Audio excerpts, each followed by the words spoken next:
Good morning, dear students. But yesterday we studied that to form a company, promoters are required to prepare necessary documents. Which documents promoter need to prepare? First is memorandum of association. This document tells us about the objectives of the company. This is the most important document as it defines the objectives of the company. No company can legally undertake activities that are not contained in its memorandum of association. अगर memorandum में कोई activity नहीं लिखी हुई है तो वो objective वो एक्टिविटी कंपनी नहीं कर सकती.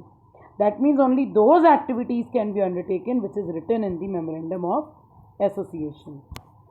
As per section 256 of Companies Act 2013, memorandum means the memorandum of association of a company originally framed or as altered from time to time in pursuance of any previous company law or of this act. Memorandum defines certain clauses. Certain clauses are there. It contains different clauses which we explain as follows. First is name clause. This clause contains the name of the company with which the company will be known, which has already been approved by the registrar of companies.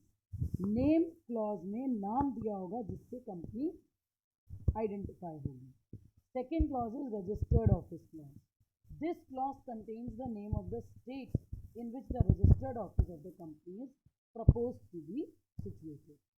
Exact address of the registered office is not required at this stage, but the same must be notified to the registrar within 30 days of incorporation. Company को incorporation certificate मिलने के बाद 30 days with in 30 days आपको exact address भी देना पड़ेगा.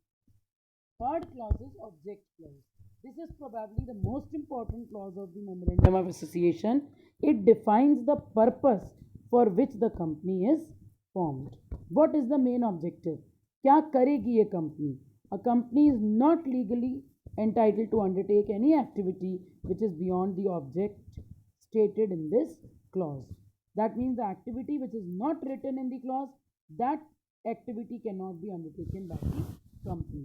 The main objects for which the company is formed are listed in this sub-clause.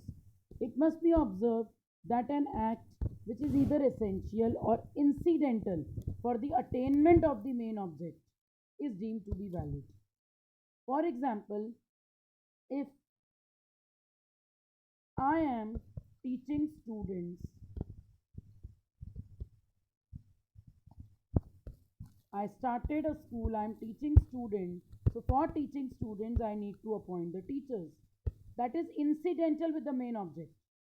That means any of act which is either essential or incidental for the attainment of the main object. Main object को attain करने के लिए अगर कोई activity ज़रूरी है, that activity is also valid although it may not have been stated explicitly. यानी कि वो अलग से नहीं भी लिखी होगी तो भी बेटा वो वैलिड है. Then liability clause. This clause limit the liability of the members to the amount unpaid on the shares owned by them. हमने सबने पढ़ा है बेटा, liability of share holder is limited. In case of sole proprietorship and partnership, liability is unlimited, but in case of company, liability is limited. कितनी liability होगी? Let us take an example. If a shareholder has purchased 1000 shares of rupees 10 and have already paid rupees 6 rupees shareholder already pay कर चुका है, तो कितना पे नहीं किया shareholder ने? 4 rupees. So his or her liability is limited to rupees 4. Thus, even in the worst case, he or she may be called upon to pay 4000 only. कितना ही लॉस हो जाए उसकी लाइबिलिटी कितनी रहेगी बेटा? 4000. 6000 वो ऑलरेडी दे चुका है कंपनी को. His liability will be the amount unpaid on the shares owned by them. This is the most important point. Liability is limited to the amount unpaid on the shares owned by them. First clause is name clause, then registered office clause, then object clause, liability clause, and the last one is capital clause. Capital clause specifies the maximum capital with which the company is registered will be authorized to raise through issue of shares. जितनी उसको permission है. The authorized share capital of the proposed company along with its division into the number of shares having a fixed face value is specified in this particular clause. For example, the authorized capital of the company may be rupees 25 lakh, which we can divide in 2.5 lakh shares of rupees 10 each. The said company cannot issue share capital in excess of the amount mentioned in this clause. जो आपने इस clause में mention कर दिया, इससे ज़्यादा shares आप issue नहीं कर सकते. The signatories to the memorandum of association state their intention to be associated with the company.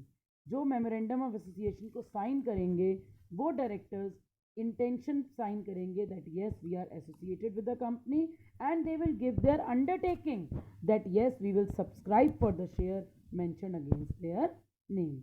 The memorandum of a company shall be in respective forms specified in table A, B, C and D and E in schedule 1 as may be applicable to such company. ये tables हम आगे आपको बेटा show करेंगे. The memorandum of association must be signed by at least 7 persons in case of a public company. In case of public company, how many members are required? 7. So this memorandum of association in case of public company should be signed by at least 7 members, and in case of a private company, minimum by 2 persons. Got the point? So this memorandum of association explains the objectives with which this company is formed. How many clauses are there? 5 clauses. Name clause, registered office clause, object clause, liability clause and capital clause. And after defining the capital, those who are ready to sign the memorandum of association, that is the signatories to the memorandum of association, they give their association that yes we are associated with this particular company, and they give their undertaking that yes we will subscribe for the qualification shares which are mentioned against their names. So this memorandum of association is very important document which is to be prepared by the company and should be signed at least by 7 members in case of a public company and 2 members in case of a private company. Thank you so much.